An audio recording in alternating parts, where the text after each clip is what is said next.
Assalamu alaikum warahmatullahi uwa, barka da zuwa Usman Fasaha TV. Yau insha Allah zan muku wani bidiyo wadda take ta musamman.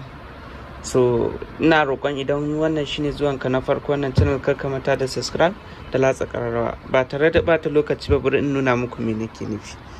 So yau bidiyon mu insha Allah zan muku bidiyo ne akan dalilin da yasa na sai Apple Watch, ko kuma dalilin da yasa mutane da dama suke siyan Apple Watch. Apple Watch ma'ana agogo ne wanda kamfanin Apple suka yi shi wannan agogon za ku gan shi ɗan ƙararrami ne, gashi kuna ganin sa, kun gan shi, amma a yadda ake sai da shi a duniya yana da kuɗi mai yawa, domin a kuɗin Najeriya ana sai da shi, wannan series 5 ne, ana sai da shi aƙalla wajen 200,000 da yan kai iya wannan agogon. So za ku yi mamaki a ci wannan agogo ɗan mai tsitsi yana da wannan kuɗi mai tarin yawa. So menene a cikinsa har da mutane za su iya siyansa a wannan kuɗi mai tarin yawa? So ba tare da ɓata lokaci ba, bari mu je bidiyon namu mu nuna muku me wannan agogo ya kunsa da kuma dalilin da ya sa mutane suke siyansa duk da yana da tsada sosai. So ba tare da ɓata lokaci ba, bari mu shiga cikin agogon mu nuna muku abin da yake kunshi a cikinsa. Shi da wannan agogo babban amfaninsa, kamar ni da nake amfani da iPhone, zai taimaka min wajen yin abubuwa da dama. Ɗaya daga cikin aikin da wannan agogo zai min shine, idan misali iPhone ɗina tana wani guri, ma'ana ko a cikin gida ne, tana ɗaki daban ni ina ɗaki daban, ko ina da tazara da ita, idan aka kira ni a cikin iPhone ɗina, kai tsaye kiran zai shigo cikin wannan agogon nawa, zan iya kuma ɗagawa, kuma yana da sawun mai ƙarfi da zan iya magana a jini. Sannan misali da wannan agogo kuna gani zan iya yin abubuwa da dama. Misali a nan a cikinsa akwai compass.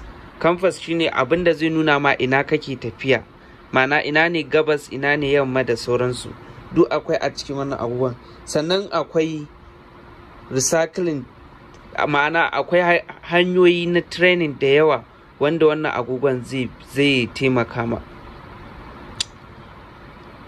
Ɗaya daga cikin abubuwan da agogon nan yake shine yana duk wani bayan minti kaɗan, ma'ana duk bayan bai fi minti 5 zuwa 3 ba, zai tuna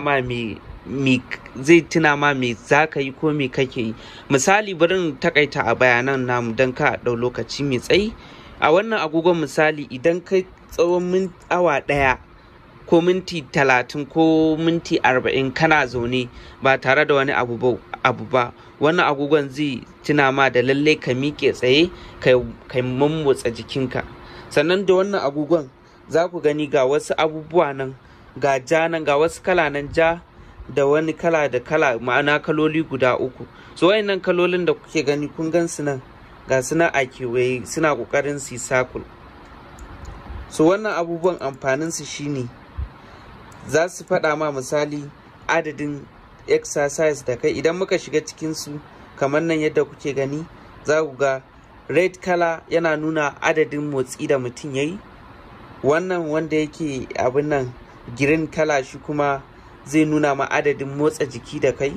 Sannan kuma wannan kalar ta ƙarshe shi kuma zai nuna ma adadin tsayawa da kai a tsaye, ma'ana tsayawar da kai a tsaye, abin da kai ya dace, so duk zai nuna ma.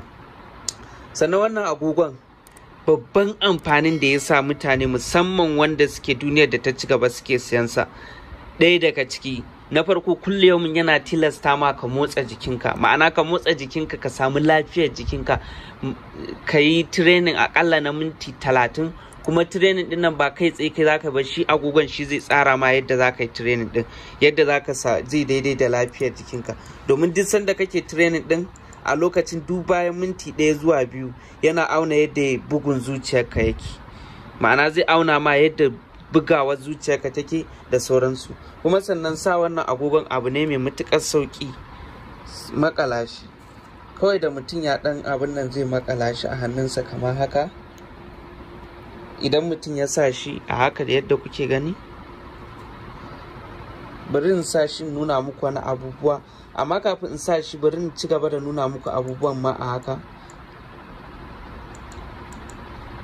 Shi wannan agogon kamar yadda kuke gani, babban abin da yake shine Allah ya kiyaye idan kana tuki ko kana tafiya ko mutum yana mota yana tafiya kawai yana faduwa ko ya hatsari, ko kuma ma misali mutum tafiya yake kawai sai wata larura wadda kila ma ba shi da ita kawai sai ta same shi, kai tsaye sai ya faɗi.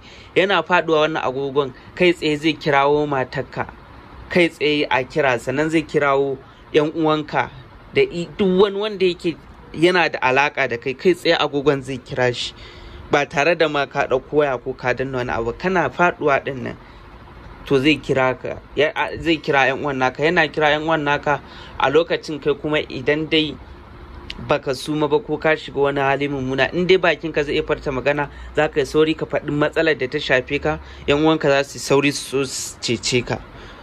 Wannan shi babban amfanin da agogon nan yake kenan. Sannan kuma yana da abubuwa da kyau da yawa. Na farko mutum zai iya kwalliya da shi da sauransu. Kun ga yadda agogon yake, yana da matukar kyau kuma yana da quality kuma yana da riƙe caji. So wannan shine babban amfanin agogon nan a takaice. Kafin mu sallama shine yana an designing din shi, ma'ana an kirkire shi domin kula da lafiyar mutane, domin yadda zai kula da lafiyarka daidai yake da yadda misali zaka dinga zuwa gurin likitoci lokaci zuwa lokaci su duba yadda yanayin lafiyarka yake. So shi ma wannan agogon haka yake da ƙoƙarin kula da duk abin da ya shafi lafiyarka. So ina fatan wannan bidiyo ta burge ku, kar ku manta da sharing da like.